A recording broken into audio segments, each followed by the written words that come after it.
Hello, friends. In today's world, we face moments of uncertainty and fear. Inner silence can seem difficult in today's world of continual information, decisions, and emotional exhaustion. However, thousands of years ago, in the midst of a war, the Bhagavad Gita provided a timeless solution. As Arjuna succumbs to internal turmoil, Krishna offers perspective rather than escape. From comprehending mental cacophony to practicing detachment and meditation, the Gita tells us that true quiet comes not from leaving the world, but from facing it with consciousness. This video reflects on how their teachings are still very relevant today. The inner battlefield, understanding mental noise. In the first chapter of the Bhagavad Gita, we see Arjuna, one of the greatest warriors, crippled by internal conflict. As he stands on the Kurukshetra battlefield, fear, attachment, and moral perplexity consume him. He drops his bow due to mental noise, not physical infirmity, as his thoughts are muddled by emotion, doubt, and conflicting duties. This moment is not unique to Arjuna. It symbolizes struggle that we all experience. Our lives are filled with incessant mental chatter, what-ifs, regrets, desires, worries, and the need to meet expectations. The Gita vividly describes this state of mind as an inner battleground in which clarity, calm, and truth are frequently drowned out by the clamor of ego, worry, and external distractions. Arjuna's immobility represents how we become stuck in indecision when the mind is unruly. Krishna, the divine guide, does not fight for Arjuna. Instead, he teaches him how to fight from within. The Gita teaches that in order to face life's challenges, one must first quiet the mind's turmoil and confront oneself. Inner calm starts when we acknowledge the mental conflict and choose awareness over reaction, clarity over chaos. It's more than just scripture, it's a reflection of our inner life. Detachment is a path to clarity. One of the Bhagavad Gita's most transforming principles is Vairagya, or detachment. Krishna tells Arjuna to execute his task without regard for the outcome, a notion known as Nishkama Karma. In a world preoccupied with results, this teaching seems unconventional. Yet it provides enormous mental freedom.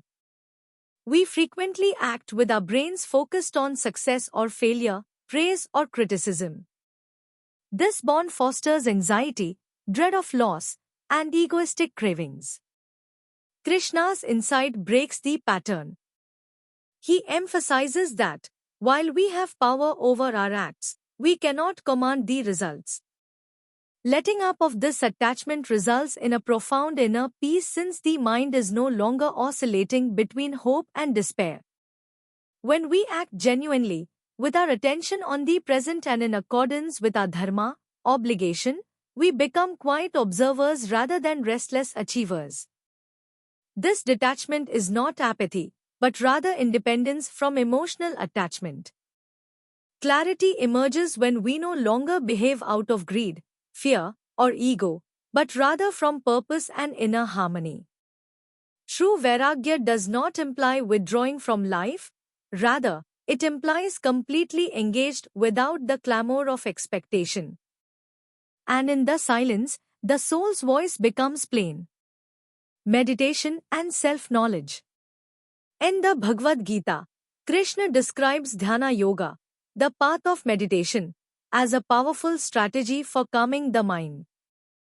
He defines a disciplined meditator as one who withdraws the senses and turns inward while reclining alone with steady gaze and controlled breath. This interior journey leads to self-knowledge, the recognition of the true self beyond the body, mind, and ego.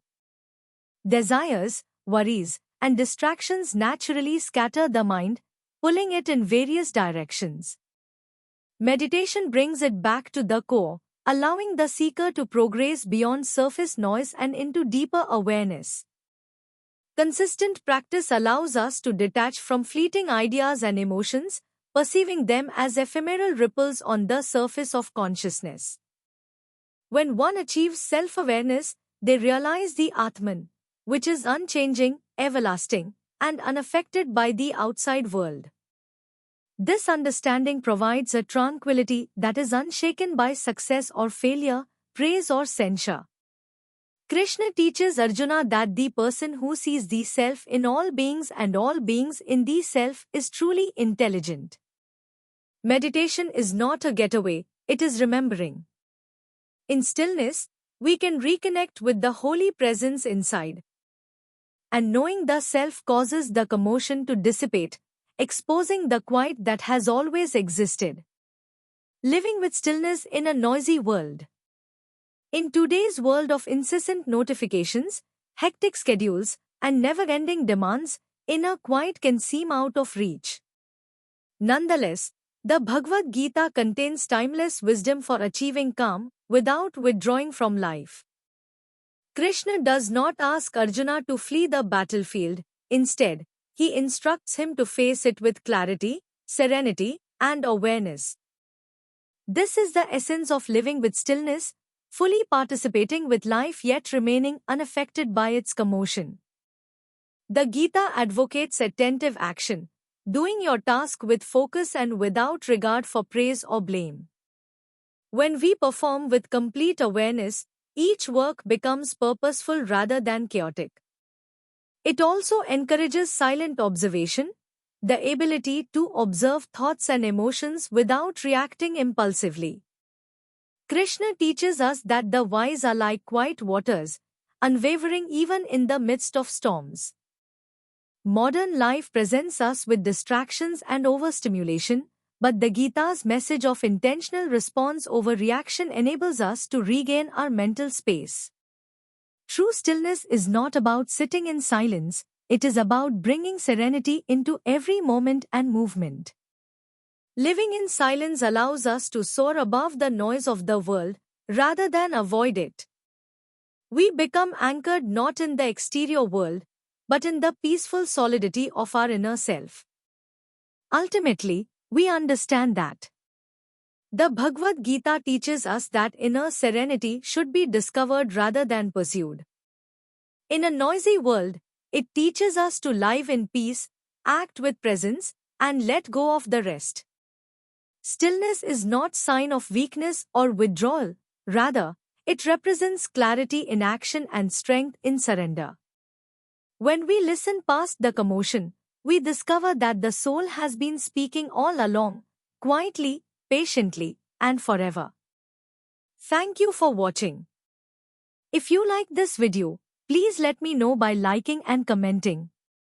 See you soon with another video.